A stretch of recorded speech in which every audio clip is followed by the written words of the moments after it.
Ah, we're live. Live. And Matthew has frozen in mid stand-up. He's gone. Oh, that'll happen if you're in New Zealand. Yeah. They freeze a lot down there. Well, it is midwinter. Well, do you want to say something to everyone who's just... Yes, so for those of you, I actually don't have, I'm not getting viewing figures actually, which I normally have access to. But so for those of you who are here, welcome to the May Enso seminar happening later in the month than typical, but earlier in the day than typical, to allow us to sync up to a certain extent with Matthew Egbert, who's in New Zealand and will be chairing the session. So the speaker this month will be Dr. Fred Cummins, who is with the Department of Computer Science and Informatics in University College Dublin. Is that right? Those department names change sort of every so often. There's no informatics involved anymore. Oh, it's just computer science again. Okay. Just computer science. But that, I mean, so Fred, being a cognitive scientist, has so many labels that we could attach. I suspect phonetician, linguist, computer scientist. The department is almost immaterial. So, so we are. This is the sort of early section of the broadcast. We're just going to give people a couple of minutes to join in before we get Fred to kick off his talk. And the talk, I believe, will not only be screened live, but will also be available afterwards on YouTube, right? Through the Enso seminar page. As with all Enso seminars, at the ensoseminars.com website, you will find the title and abstract of the talk, and on the same page with the information about the talk, the YouTube video will be embedded once it's been archived, which will happen just usually it takes about half an hour to an hour after the actual talk occurs, before the archive is available. So, and there's discussion on that page as well. So there will be live discussion with some honest-to-goodness live participants potentially today. After the talk, the Q&A app is there as usual, accessible via the apps interface.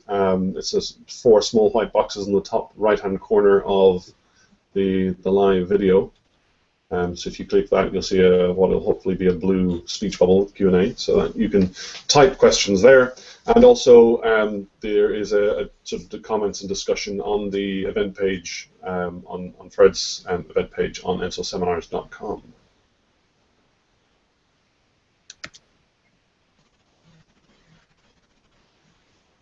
So we'll be 5 minutes or so for people to join. It's 9 o'clock now. 9 o'clock UTC. Yep.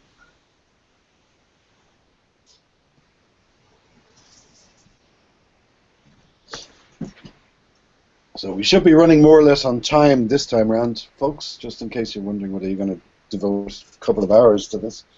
We'll kick off in just a few minutes. I'm not chairing this one. Well, this one will go. To anyone watching, Matthew is chairing this from Auckland, New Zealand. I'm speaking here in Dublin, Ireland.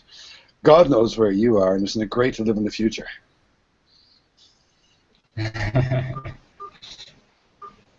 Mark and I were talking at one point about how, as organizers of this event, we're going to be on sort of opposite sides of the Earth, so we could have a little logo, which would be the planet Earth, and then the sphere of enaction, briefly cutting through the Earth. Mm.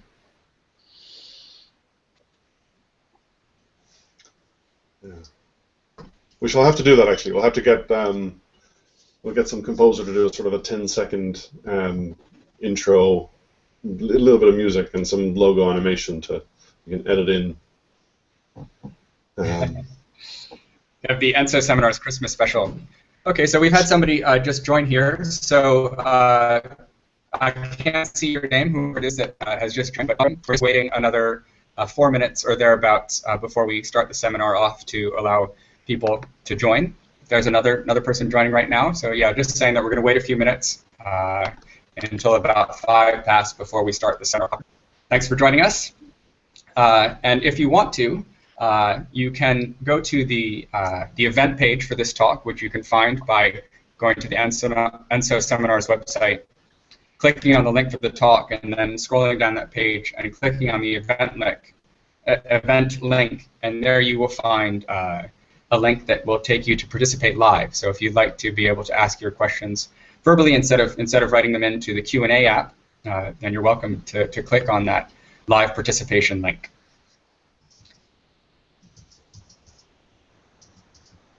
A few people have already registered interest in the live participation, so hopefully they'll be able to join us shortly.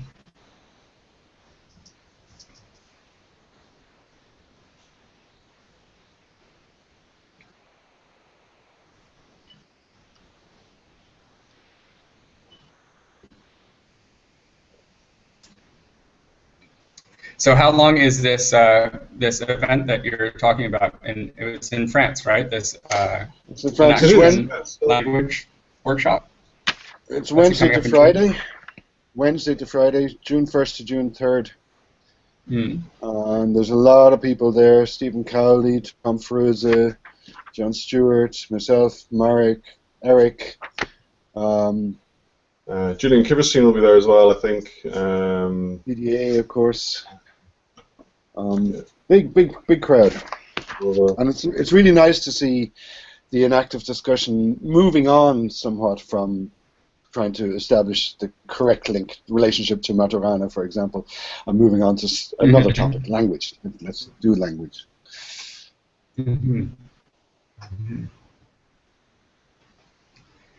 Are the EU cognition meetings still going on periodically, or is that completely over? No, that's done. There is still a network, but it no longer has the meetings which we all grew very fond of because they were nice little junkets, weren't they? The couple that I went to were very absolutely. They were great meetings for networking and for actually talking. I found them very productive, but they didn't involve a lot of structure. Well, that was exactly their strong point, right? They didn't involve a lot of structure. We had a couple of talks, but mainly it was people chatting to each other.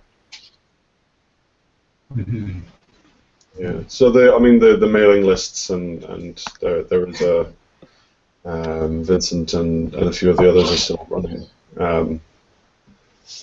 Running as Fred says, a network of some sort, but without the funding to produce events. All right. Shall we? Okay. So it's 5 past now. So I'll just a couple of very brief announcements before we should start the seminar. The first is that we're looking for a slot open in June, which is just 2 short weeks away. And if somebody would like to volunteer to give a talk during that session, that would be great. We can also postpone it the way we did a little bit for this seminar, have it be a little bit later in the month. That's an option. And hopefully someone can step up for that. We're also looking for a speaker in August, but then we have a few lined up for later in the year. So after that, the next free slot is December. So if you want to talk soon, you have to register soon. The other thing is, we've mentioned this before, but it's worth just repeating one more time. We've got live participation now for asking questions. So in addition to being able to ask questions by way of the forum on the website, it's possible to ask questions using the Q&A app inside the window that you're looking at right now if you're watching live. And for most people's user interfaces, the way you do this is by clicking on a button that's close to the top of your window, if I'm not mistaken, that looks like a grid of 3x3 grid, and from there you can find the Q&A app. But perhaps the best way to participate is to participate live, which you can do by going to the event page, which you find by way of the ENSO Seminars website, and clicking on the live participation link. And you can do that at any point from now on if you would like to join in and be able to ask questions verbally and be recorded for history's sake on the ENSO Seminars YouTube videos. You know you want to. So with no further ado, it's my it's my pleasure to introduce Fred, who's based at University College Dublin, who's going to be presenting the seminar today. And over to you, Fred, if you want to go ahead and okay. share your slides and kick us off. I've set it up so that the screen's focused on you, and over to you. Is that working now? Can you see the slide with the title slide? Yeah. Yep. It looks great from my end, yeah. Okay. Okay, good. Then we're off. That image there that you're seeing on the right-hand side is a stitch ripper. And if you want to rend your garments, it's a very hard job to tear apart your clothes, as you all know. But if you apply a stitch ripper to just the right spot, then with very little effort, pieces come apart. And it seems to me that joint speech that I'm going to talk about today has the potential to play the role of a stitch ripper within the scientific enterprise generally. That's a big claim.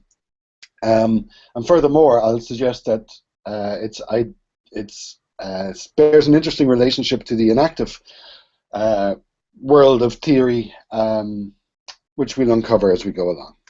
So I better say what I'm talking about. Joint speech has a very simple definition. We speak of joint speech when several people say the same thing at the same time. Now that definition is deliberately simple and non-controversial. I think we could probably agree at any time when we are in the presence of some joint speech. You and I, irrespective of our belief systems, irrespective of our theoretical propensities, would probably be able to agree when we're in the presence of multiple people saying the same thing at the same time. There may be border issues. There will be cases where we're not sure whether they're saying, so there are interesting gray areas as we move from speech to music. We may disagree about whether people are saying something if the sounds become less articulate. Those are interesting border issues, but by and large, this is a good place to start an empirical program because we can agree when we're making an observation. I want to note parenthetically that very often our discussions go awry because we haven't done this preliminary work of agreeing when that we are looking at the same thing. So one of my big problems with very many of the paradigms found in contemporary scientific psychology, for example, is that I wouldn't necessarily agree with the psychologist about what it is that we're observing together. If I see someone move their finger, the psychologist may say that's a reaction time, and I may say it's something completely different. All we have to agree on is that we might have agreed that someone's moving their finger, but we haven't got the required amount of consensus to progress the discussion thereafter. So with this simple definition, the notion of joint speech serves then to pick out certain domains of human activity. And this is interesting in its own right, because we find joint speech in very specific circumstances. It serves to pick out the domain of prayer and ritual generally, both religious and secular. People frequently get together and say the same thing at the same time under those circumstances. Coming back to my point about an empirical starting point, this is interesting. If you're in ritual studies, one of the biggest discussions that goes on in ritual studies is what is a ritual? Is a coronation or a Catholic Mass a ritual? Probably yes, but what about brushing your teeth? There are border issues there. We circumvent these by having a good empirical starting point. So if people are saying the same thing at the same time, we can begin there. That serves then to pick out ritual. It also serves to pick out protest. People in protests regularly chant, shout the same thing at the same time. And somewhat incongruously, it serves to pick out the goings-on the football terraces, as in very many sporting traditions, but by no means all, there are frequent occasions in which supporters, fans, participants will speak, chant together. And the English word chant is very useful in this context because it's ambiguous with respect to musicality. So we use the word chant both for the shouts of protesters saying, what do we want? Free education. When do we want it? Now. And for the austere plain song of the Benedictine monks. So with this little definition, we've done a lot of good work, I think, in beginning an empirical scientific program. We've managed to avoid a lot of potential failing points. And here comes the most interesting thing about joint speech. Not that it links prayer and protest or football supporters and oaths of allegiance. It's the absence of science. There is almost no science that thematizes joint speech. And yet, once it's thematized, one can conduct science as usual from very many directions. There are a lot of different ways to approach joint speech scientifically. In fact, I'm going to say it's something of an Aladdin's cave. There's an awful lot to be found there. A little bit of preliminary work myself and a lot of colleagues have been doing suggests that there's an awful lot more science that can be done there. But the absence of science is something that I'm going to come back and spend the second half of the talk on, because that's the more interesting part. First, I'm going to briefly point to the areas in which one can uncontroversially do some science and very quickly arrive at some interesting results. This being a short talk, we don't have time to delve into this or to do it any kind of justice, but we'll just look briefly. Here's a recording for waveforms taken from an old woman reciting the Catholic rosary, a form of prayer which involves endless repetition and which is produced almost inevitably with a very stylized prosody. That is, the musical elements of the voice in such repetitious prayer are curiously to the fore. And in this particular instance, what strikes me as a phonetician is the stability of a very idiosyncratic prosodic pattern. This is the phrase, blessed is the fruit of thy womb, Jesus, produced roughly as blessed fruit thou, Jesus, but done so in absolutely invariant fashion from one repetition to the next. So as a phonetician, that introduces lots of interesting questions, because the voice is so plastic, so highly variable, that invariance is gold to the phonetician. There's a lot of invariance here. To movement scientists, this kind of behavior offers, again, something very special. There are relatively few behaviors that we indulge in where we synchronize according to the following simplistic definition, doing the same thing at the same time. With that definition, one might identify marching, certain forms of music making, dancing, synchronized swimming, rowing, and a couple of other activities. But when we do so, what we find is that in every single case, one of two properties jumps out. The collective synchronized behavior is facilitated by the presence of an external beat or timekeeper, as for example in dancing, in music making, in synchronized swimming, in marching, and the scaffolding of the behavior by very strong physical constraints, such as, for example, the role of the mass of the oar and the resistance of the water in synchronized rowing, or the elasticity of the surface of a trampoline or a diving board in synchronization in those domains. Synchronized speaking in unison, dispenses with both of these remarkable properties that normally facilitate synchronization. There is no regular beat, at least in very many cases, and there is no strong physical, mechanical, inertial, and elastic scaffolding.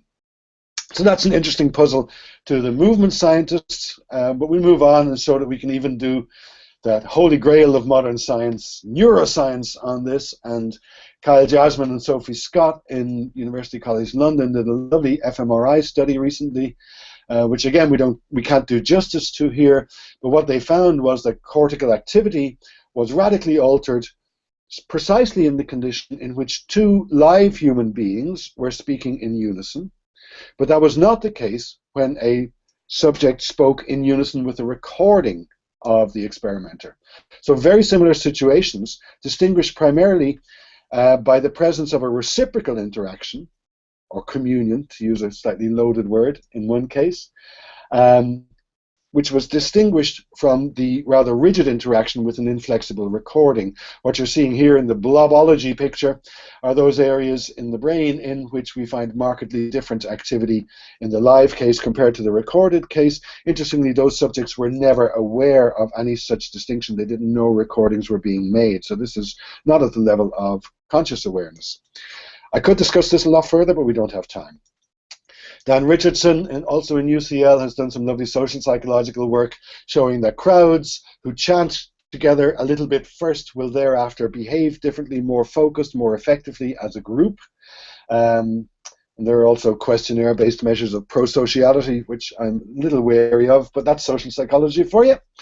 Anthropologists are particularly interested in this. In fact, anthropologists, I would say, are the only people who've really picked up on the centrality of collective speaking practices in the long, deep history of mankind, in rituals and their role in establishing a common logos, or a common sense of order.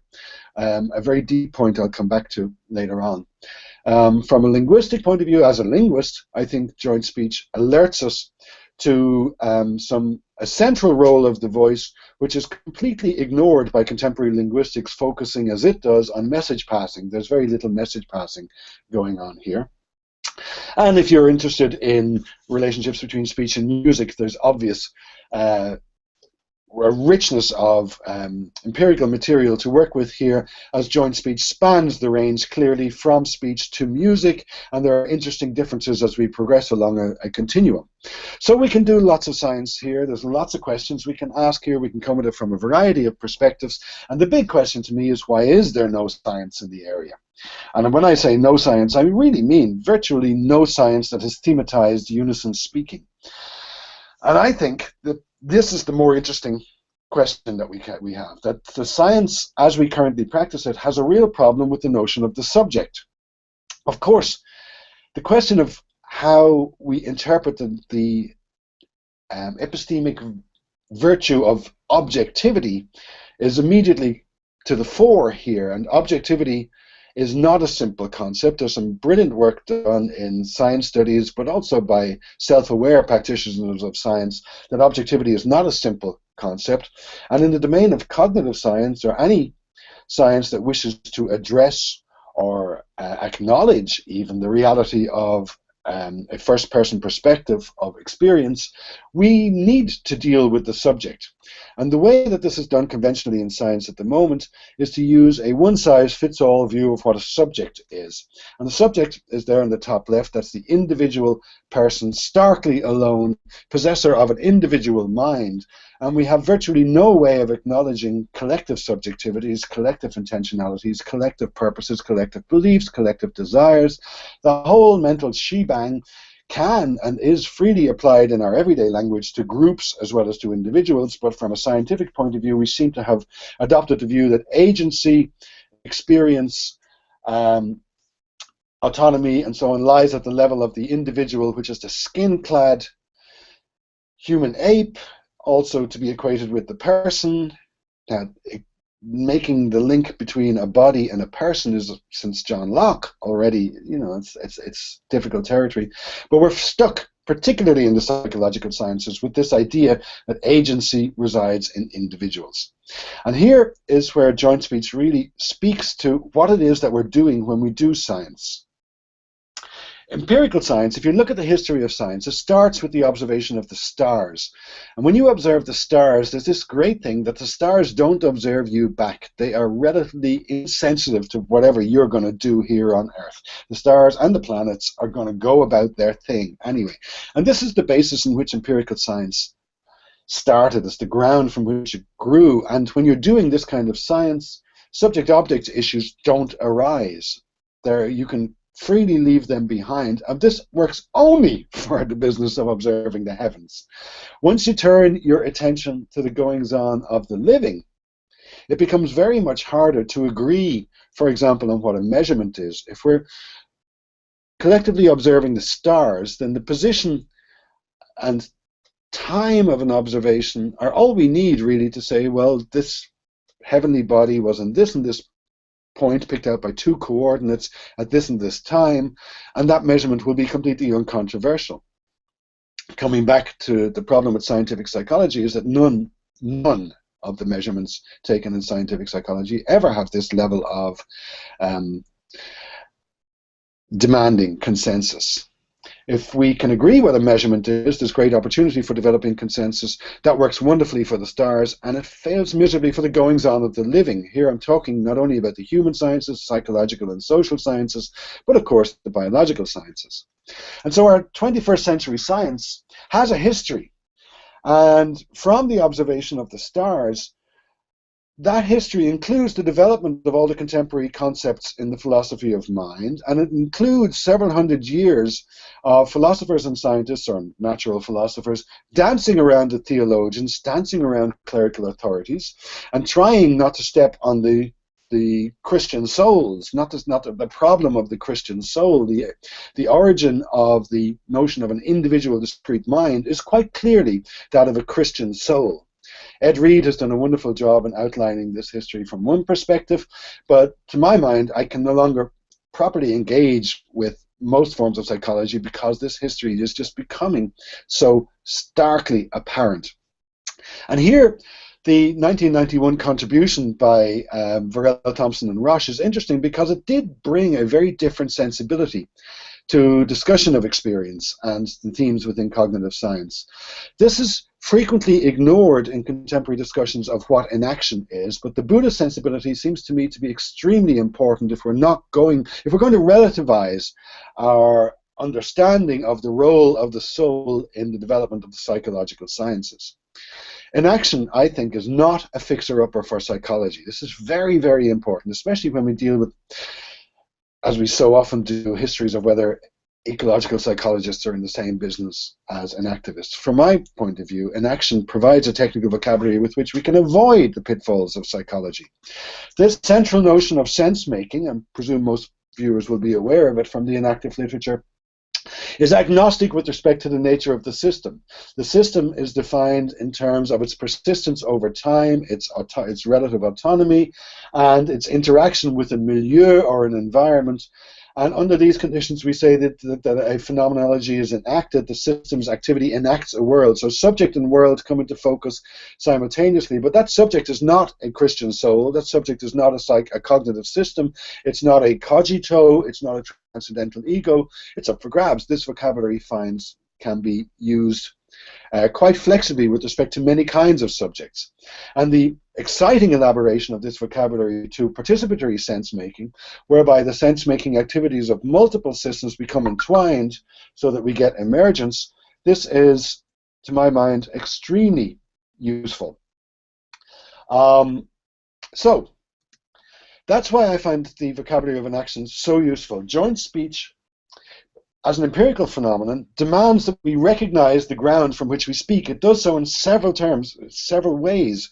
We can approach any instance of joint speaking now to see what's the subjectivity being enacted, but we can look at it historically to see what's the role with which people have arrived at common ground, or even to understand the development of knowledge from which we got the enterprise of science. And I deliberately appeal to logos here, which doesn't distinguish between natural law and conventional law, because those things that we apportion to culture, for example, to psychology, to nature, they're going to depend greatly on our foundational assumptions, metaphysical assumptions, epistemological assumptions.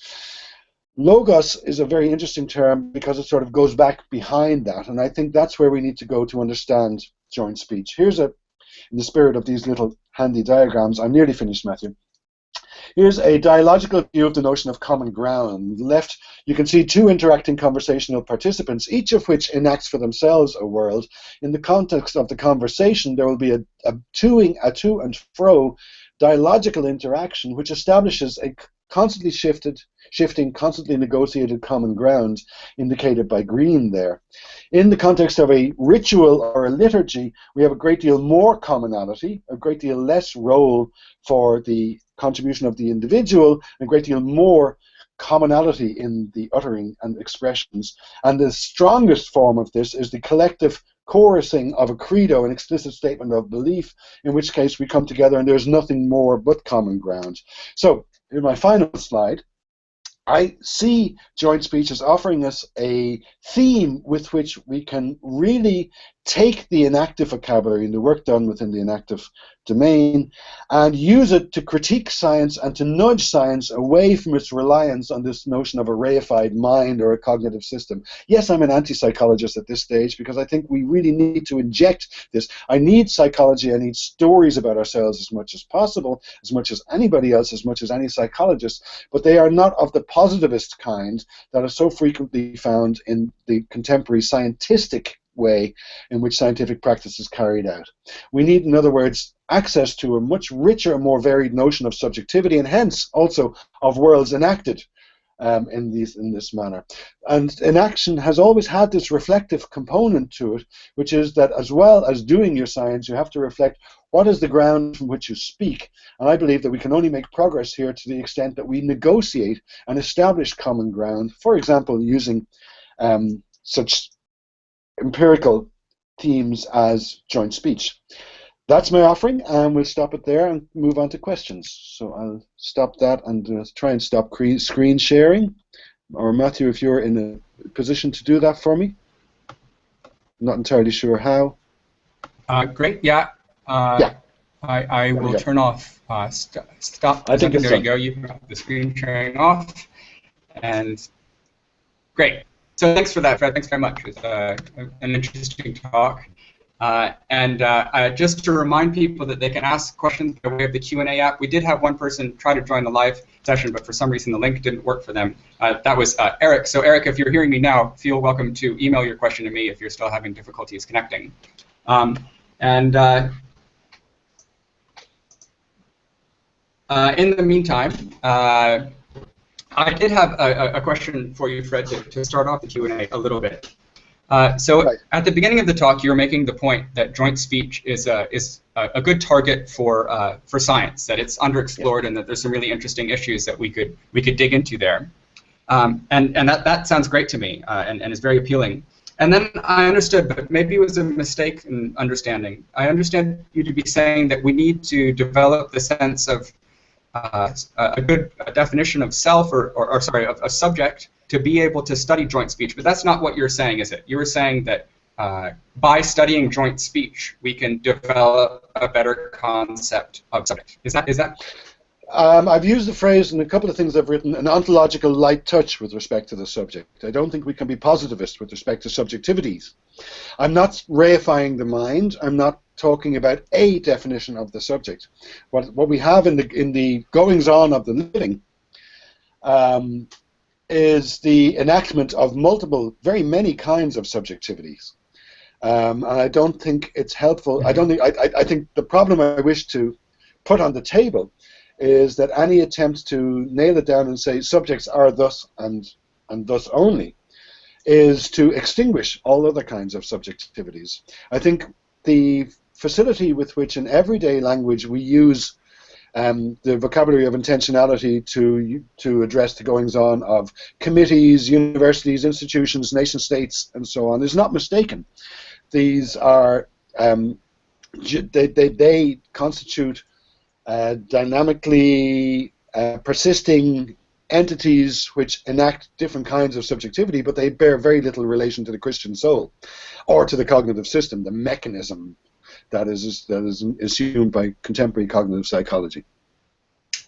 Sorry, so if I may jump in here, and can I bring you back to one of your slides, actually, Fred, just to follow up on that point, and it's to sort of raise an issue and maybe to get you to talk a little bit more about one of the fundamental aspects in the development of the theory of enaction, which is the diagram of autopoiesis that you had. So we have those two slides where you have the individual. Yeah. Sensemaking and participatory sensemaking. Yeah. Sensemaking, right? So the enactivists love their lonely selves, right? They love identity, which is unity, right? And there's definitely a problem, a challenge to explain how it is multiple autopoietic systems get together and form single identities, as is the case with all multicellular organisms. And as you're suggesting, is the sort of the case with the joint speech. So I have two questions. One is, I guess, do you want to say a bit more about that? Because that's, or is that simply to restate? No, that's fine. I think I see enaction very much as work in progress. I think we're all helping to further this vocabulary and to try to find the right concepts with which to deal with a lot of themes and topics that are unaddressable within a more positivist scientific psychological framework. To my mind, it's quite striking that the notion of participatory sense-making didn't really emerge until the seminal article in 2007, I think it was, 2006, 2007.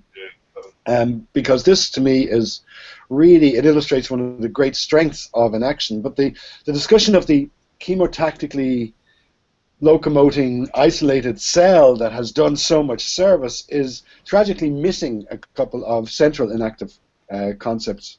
Myself and Paulo de Jesus tried to lay this out in an article that's just come out in Adaptive Behaviour, where we point out that that cell, which people are probably familiar, is lacking sociality, which is something that participatory sense-making can give us, but also historicity, which is has been elaborated on in the enactive vocabulary with the notion of structural coupling.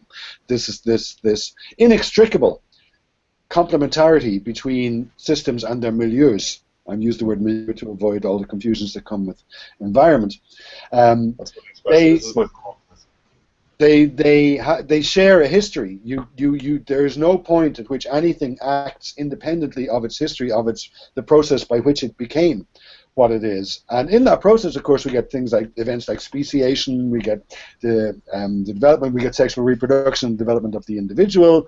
There's all this kind of thing going on, which is missing from the notion of the individual cell. The individual cell serves wonderfully to illustrate the sort of perspectivalism, which is the key insight of enaction, that we need to simultaneously recognize the perspective of the cell and the perspective of the observer, which itself, to quote Thomas Nagel, is not a God's eye view. It's not a view from nowhere, but is itself a view that can be brought into focus and can be thematized itself. In fact, Thomas Nagel's view from nowhere is very, very good at this. He says what we do as we make progress in developing objective stories within science is not to provide a view from nowhere, but to take something that previously was an observation that depended on a form of subjectivity, and to put the two together and realize the extent to which they belong together. In that sense, it's a constant pulling back to include perspectives that we're lacking before. This is a challenge that contemporary science is having a hard time meeting. It seems obvious to lots of people in humanities. It seems obvious, I think, to lots of people in the enactive sphere, but in the more positivist forms of science concerned with psychology and social science, we find very little awareness of this. There's this constant hunger for certainty, for p less than 0.05, for establishing. I think hunger is, I suspect, is as much a sort of the inferiority complex in physics envy that riddles psychology, and the fear, that's symptomatic in, I think, a number of ways, but one of them is the worst thing you can call a psychologist is a philosopher. So the idea that we might get into such negotiated boundaries rather than easily observed ones, I think, runs deep amongst the profession. But to follow up, you don't get into the cognitive science club without being a philosopher, though. Sorry, carry on. No. But we're weirdos, psychologists. But so what I have though is a direct follow-up of that, which regards the coordination with the milieu, which is one of the things that sets joint speech apart. Now, I know you don't want to make a sort of a bold claim here, but I did want to sort of get a little bit more out of you with regard to this lack of external scaffold. Which I think is certainly true with regards to the specific rhythm of the joint speech in question. But it is worth noting that nevertheless, where joint speech occurs tends to be in very well-structured behavior settings. So there's an interesting the relationship with the physical external environment. I use the word physical advisedly, but the relationship with that environment is not sort of clearly the equivalent of a Cox or a metronome or whatever else it is, but I'm curious as to how much we know or how well we can form questions about that relationship. Right. Let me make 2 points. First of all, my point about the absence of a physical scaffolding relates to the question of synchronized speaking as it is articulated within contemporary movement science, action theory. And in that instance, yes, there is the movement must be understood with reference to something else, and I suspect it's simply the knowledge of the participants. But that does not address the meaning. It doesn't address what is being enacted in the process of speaking. And there, I want to come back to, well, perhaps there's a good example that might illustrate this. I have a little example video which I use a lot of the time. It shows a violent confrontation outside the Al-Aqsa Mosque in Jerusalem a couple of years ago. There's tear gas flowing, and there's chaos, and there's a bunch of Israeli riot police. And the bunch of Israeli riot police constitute a dynamically coherent unit. First of all, they stand out. They're all wearing uniform. They clearly share a common purpose, and they act more or less as one. And there's an altercation with a bunch of civilians, and the civilians do not form a coherent unity. They are distributed and individual. But there comes a moment then in which they join in a synchronized chant of the takbir, the tragically misunderstood Allahu Akbar call that everyone's familiar with, and they synchronize with that. And at the moment that they do, they're then, to me as a viewer of the situation, we've gone from having one collective entity, the riot police, to having two collective entities which stand opposed to one another. And it is the collective of people chanting Allahu Akbar that stands in opposition as a single agent to the riot police agents.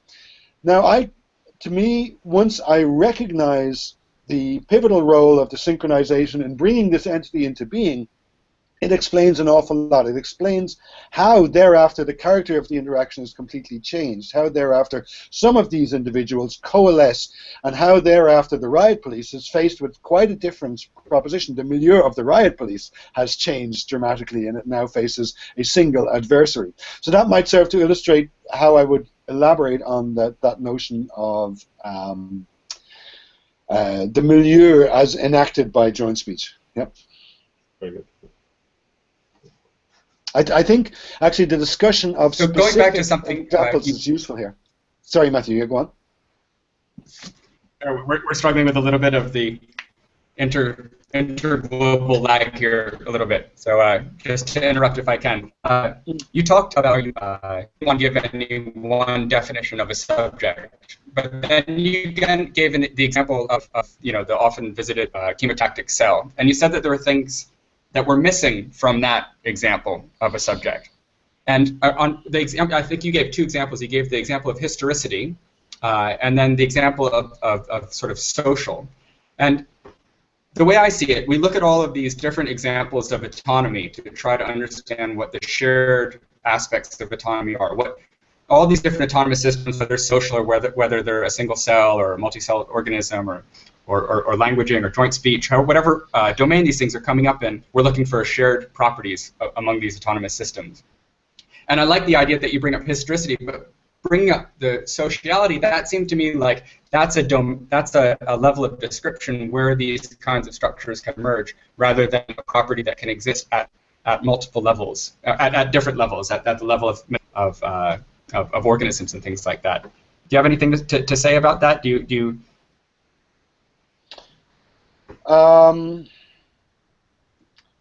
I guess I share everyone's perplexity at the elephant in the room here. Nobody is talking about how we're treating of time. The distinction between historicity and sociality is to some extent artificial. I am in communion with people who are not here right now, and should that be consigned to a different bin of historicity? What about the interaction we're having right now? You know, it's mediated. It's not quite as social as it would be if we were face to face, if we were in the presence of each other and could punch each other. But it clearly doesn't quite lie in the same kind of interaction I'm having with Descartes, where I'm responding to his meditations, but he's not available to respond to me.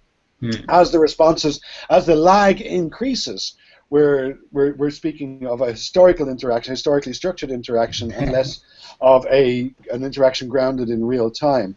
What has been missing, and this is both a metaphysical and a scientific point, is a means of acknowledging that all the big questions of minds, all the big questions of experience, all depend crucially on how we negotiate the dual role of time, both as something that arises in the present, when interactions are done by individuals with their worlds or by individuals who are face-to-face, and as something which is the MacTaggart's B series, this linear sequence that extends from the Big Bang to the Big Crunch. I don't simply want to say subjective and objective time, because these questions of time are far more important, nuanced, and difficult than that. But I don't think the distinction between historicity and structural coupling and sociality and participatory sense-making is quite as clear-cut as I've suggested that it is. And I think one more of these huge issues that we need to thematize is how we are treating of time. If we treat of time solely in MacTaggart's B linear sequence, the kind of time that has no role for the present, I see no way to discuss the notion of experience or consciousness or mind or anything to do with the living. But that's the only kind of time that's taken seriously in most discussions, scientific discussions. So time has become a huge unaddressed theme here as well. We've got a lot of work to do. Mm-hmm. That's definitely true. Yeah. You can keep us working at least. Can I just actually follow up, Matthew, on partly on your question there, because it is. I mean, I think it is an interesting. There is an interesting question of how do you get sociality if you don't first at least have an individual.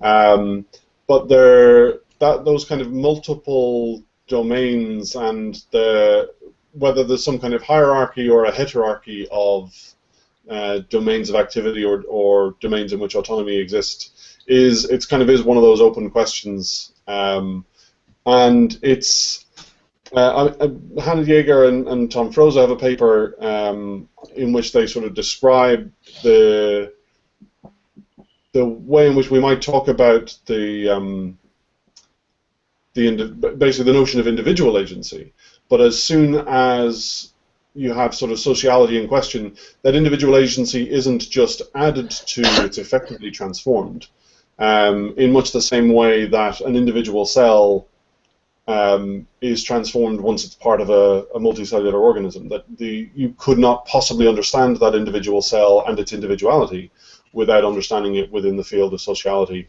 or the field of the sort of multicellular organism. And it's kind of the same issue comes when it comes to the sociality and agency and aspects of individual autonomy. That you're effectively thrown into a river of behaviour and value and so on that's going on before you arrive and will go on long after you're dead. And everything that you do as an individual can only be understood in terms of that already ongoing community of practices and the sort of practice of the community. But it does nevertheless that tension between descriptions of individuality, because it's fundamentally it's one of the fundamental aspects of all experience, is that I have my consciousness and it's not yours. And there's all kinds, like, we're aware of the same world, we share all kinds of things, but there is, that notion of perspectivalism is fundamentally an issue of individuality. Teasing apart that tension between individuality and sociality is, as Fred says, we have work to do. We have work to do, but the notion of an individual is, at its heart, there's the notion of a singularity. When we use the one in the first person perspective, is singular, but it says nothing about any content, structure, depth, or essence to that singularity. I think the notion of an individual is an idealization that is necessary to discuss any concrete situation, but must be realized as setting the bounds of that conversation. Richard Feynman, the physicist, has this beautiful way of discussing why questions in physics. He says, in order to answer a why question, you just have to adopt a framework in which you say some things are so. Otherwise, why questions lead to infinite regress. There's always a why question underlying the why question. And that means that the conclusions drawn from any given conversation are bounded. They're strictly bounded by the framework within which we had that conversation. So consider these two individuals. A lichen is made up of an algae and a fungus, which together have a symbiotic relationship, and we distinguish them because of the biological distinction between an algae and a fungus. We can distinguish them as individuals, but at this stage they've become so entwined that there's no way to actually peel apart the coupling that brought them together. Now, we can discuss them as individuals, and we know what simplifying assumptions we're making there. We're not pretending that they have individual lives that can be conducted independently of the other. The algae has no independent existence in real time from the fungus, nevertheless is distinguishable as an individual. So we know in that context what the framing is that we're adopting as we discuss this individual or that individual. We're not pretending that they're completely separable. So any discussion in which we appeal to an individual is framed. I guess what I'm trying to do is probably a Kantian point, which is that none of our capacity for knowledge and our capacity to make statements doesn't provide us with unlimited, infinite wisdom about everything at all time. Rather, as we discuss any situation, that conversation is had in a bounded fashion. We have bounded rationality because we're finite beings, and we need to be to inculcate a self-awareness on the part of scientists and their interactions with politicians, their interaction with theologians, their interaction with all kinds of non-scientists. This boundedness needs to be very much part of the discussion. Otherwise, scientists become the new magicians who have access to the infinite. And I don't want that. I don't believe that. I think that this challenge of identifying the individual or identifying the unity is to me anyway the biggest open and sort of slightly interest question or worrying question in the whole enactive approach. I mean, there's diagrams that have these circles where we have arrows between the circles that are saying this causes that or this enables that. But it turns out that when you start to try to unpack that and look into it, even in systems where you know everything that's going on, that actually becomes an incredibly difficult thing to do. So like Randy Beer has done a fair amount of work in the last few years at trying to do that in the game of life, where again, you know every rule that's happening, you know where every cell is and why the cell is on and why it's not. And it's still really difficult to identify when a sort of network of interdependent processes emerges in that kind of system. And it's very difficult to have one that's in any way robust to change, so it can can handle perturbations from the environment and so on. And this is such a central concept in what we're all interested in, and it to me it still is a big open question that we haven't resolved. And I think that also applies in these other contexts, in these other domains, if not more so. Maybe it applies even more so, where it's sort of how do you identify the algae and so on, or in the social interactions, the individual interaction that's forming a unity. I think, yeah, so we've got a lot of work to do, as you say. But I want to come back to the Buddhist sensibility injected into the discussion in the embodied mind, and I think we shouldn't forget what a severe perturbation that was to the thinking of the philosophers of mind and scientists who've been drawn to the enactive approach. Within Buddhist philosophy, there is a doctrine of no self that suggests that one does not reify this first-person perspective into a solidified, standalone and in no further need of qualification cognitive system, mind, or soul. The cognitive system, the mind, and the soul are all fine things for talking about various things. I mean, I find that there's perfectly good reason for talking about the soul. If you have a loved one who's died and you view their corpse, you will be entirely understood, and I think rightly understood, as saying, yes, their soul is gone. What's missing is the soul. That is not to reify it and not to introduce it into neuroscientific experiments. Likewise, I get by in everyday life talking of minds, and I get by in everyday life talking of as if we had mechanisms for doing X, Y, and Z. But the point is not to allow any such claim or elaboration or exegesis, any such scientific exegesis, to stand without qualification. It's this relativization, recognition that the discussion, the point we've reached in our consensual interactions, in our scientific discussion, or indeed political discussion, and these discussions, allows us a bounded consensus, but it's not a consensus that is without bounds. That kind of fundamentalism is not appropriate to science. If we use science in that way as making these statements that are not in need of qualification, it becomes a fundamentalism on par with Christian fundamentalism, Islamic fundamentalism, and any other fundamentalism you want. And I don't want to see science do that. We should. I'm just wondering. Sorry, say that again, Mark.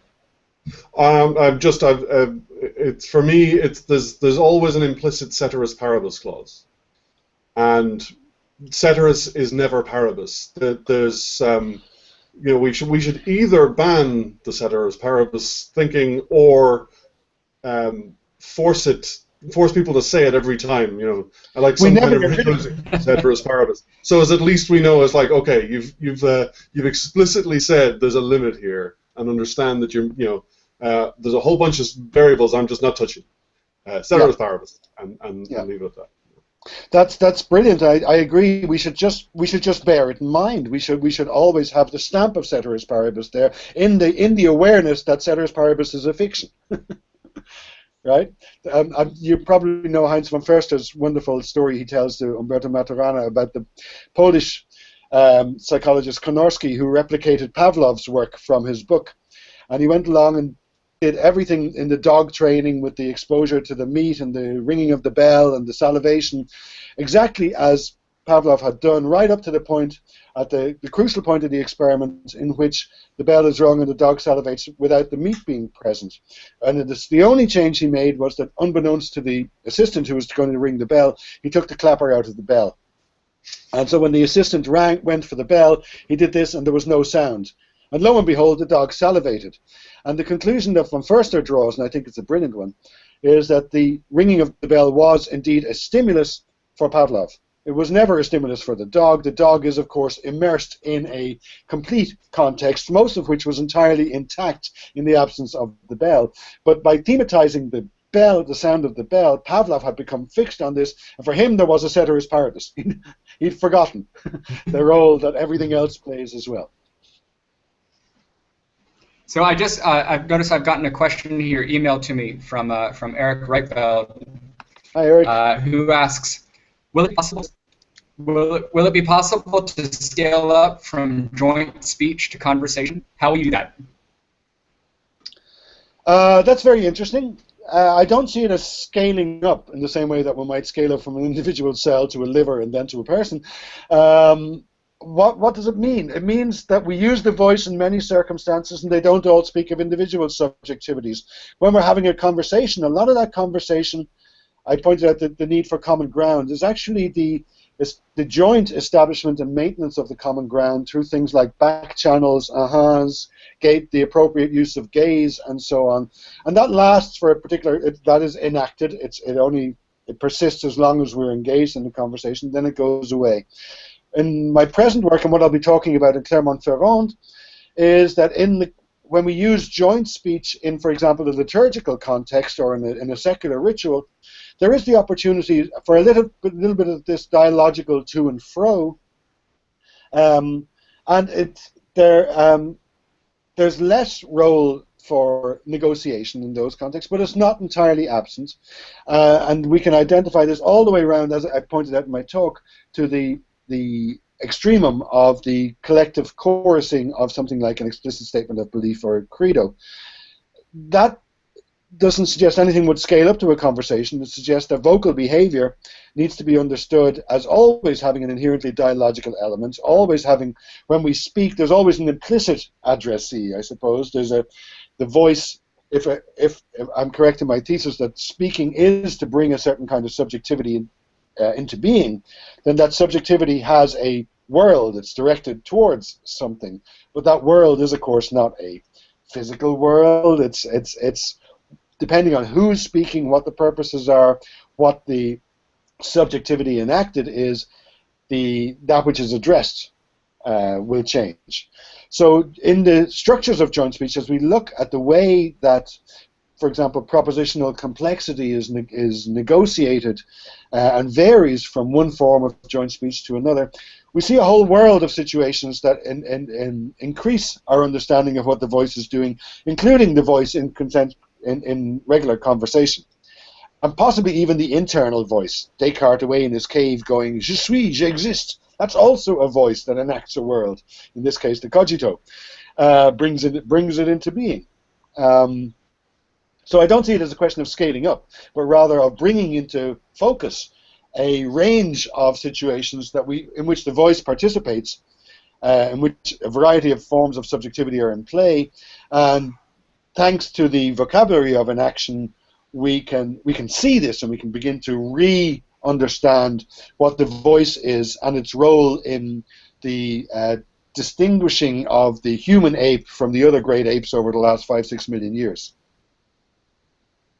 So it's not to use a conventional definition of language. I think that's fairly obvious at this stage. One thing actually, and it's almost it's a small observation that doesn't follow from the rest of the conversation that we've been having, is that you identified 3 circumstances in which joint speech tends to occur, and there was a missing fourth, which I was expecting and was surprised it didn't show up, and that was teaching. Now I know it's not standardly used too much, but a primary school classroom will be full of joint speech.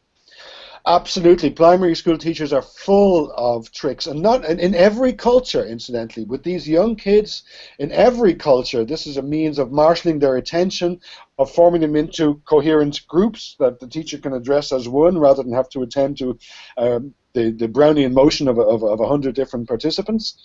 Teachers are full of tricks here, and there's lots of other situations in which joint speech appears, and I think some of them are extremely revealing. The countdown to midnight is one of my favorite ones because it shows how the collective speaking not only brings a subject into being, but establishes that as a concrete entity in time, and it brings everyone into it enforces an alignment of these subjective times into a means by which objective time is created.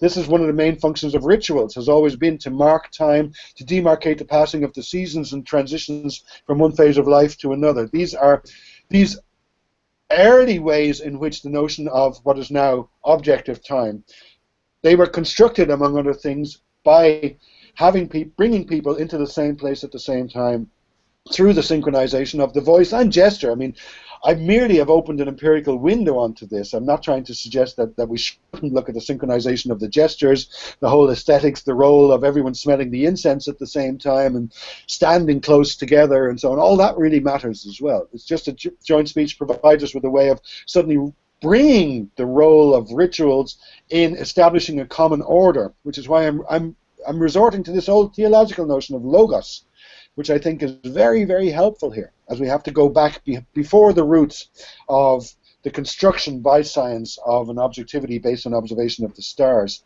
Interesting how the observation of the stars still features in things like the determination of Easter or Ramadan, the fasting hours of Ramadan, for example. And I find it fascinating that this construction of time has never gone away. It's still something that people spend a lot of time doing. So you must have some idea then of the perfect experiment, or not the perfect experiment, that if you had no other obligations and you had infinite resources, you'd have what would be your number one experiment that you'd go to with your 30 postdocs and your infinite population to sample from that would have to do with joint speech that would be related to an action? I am stupid. I couldn't begin to address that question. If you give me all the money, what I'll do is find the smartest people to collaborate with and develop the questions with them. So the neuroscience done with Sophie, for example, Sophie picked up on that. Sophie and Kyle did that work in London.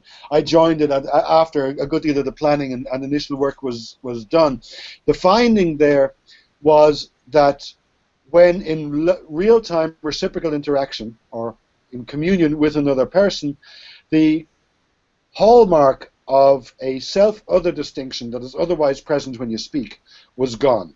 There was a match there between the phenomenology of transcendence that people get when singing in choirs and what we saw in the brain, and it was going on entirely at a level at which subjects were unaware. I think this needs elaboration. This needs to drive further work. So if you give me lots of funding, I'll fund some neuroscience, but I'll do it with neuroscientists who have frameworks.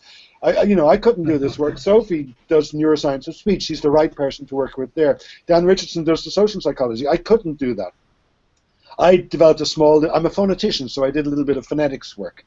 And right now what I'm doing is sort of playing. I'm introducing this to as many people as possible, and I want lots of collaboration. So that's what I would do, is I would go out and collaborate, quite in the spirit of joint speech, I think. I have no clue as an individual.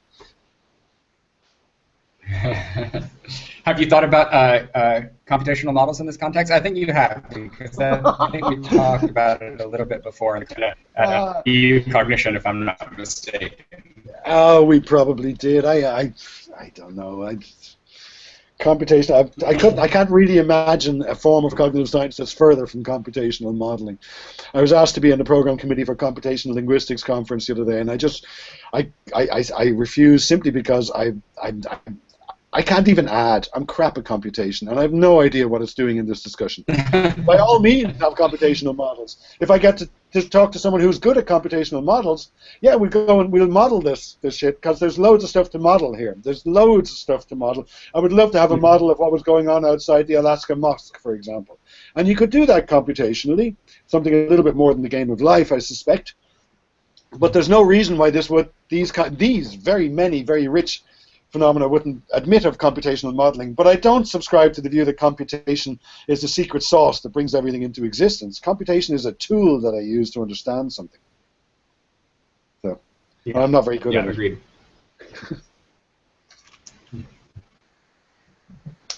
Okay, well, I don't know if you have any more comments, Eric, or if you want to say anything else, Fred, but I think we're an hour here, so that's a nice, healthy ENSA seminar, if I saw one. And I think I'm happy to call it a day. It's my time at this point. Thank you very much, Matthew. I think that was brilliant. Have a glass of whiskey for me there in Auckland. Thanks, Marek. Thanks, Fred. That was excellent. And cheers, Marek. Great talk and great discussion. Really appreciate it. Okay, take care. Goodbye, everybody. Bye. We'll see you next time. Yo. Bye. Okay, I've